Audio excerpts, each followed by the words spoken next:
L'abbaye de Saint-Georges de Beaucherville. Aujourd'hui, je vous emmène à la découverte de l'abbaye de Saint-Georges de Beaucherville, un joyau architectural méconnu, mais absolument fascinant. Et vous allez voir, certaines anecdotes vont vous surprendre. Savez-vous que l'abbaye Saint-Georges n'a pas toujours été un lieu chrétien ?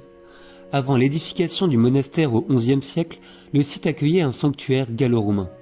Les moines bénédictins ont bâti leur église directement sur les vestiges de cet ancien lieu de culte, comme pour affirmer la victoire du christianisme sur les traditions païennes. Aujourd'hui encore, certaines pierres de l'abbaye portent les traces de cette époque antique.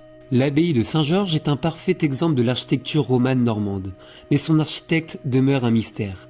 Ce que l'on sait, c'est que le chantier a bénéficié de moyens colossaux, financés par Raoul de Tancarville, chambellan du duc de Normandie. L'ampleur et la régularité des proportions en font un édifice exceptionnel, parfois comparé aux grandes abbayes de Caen.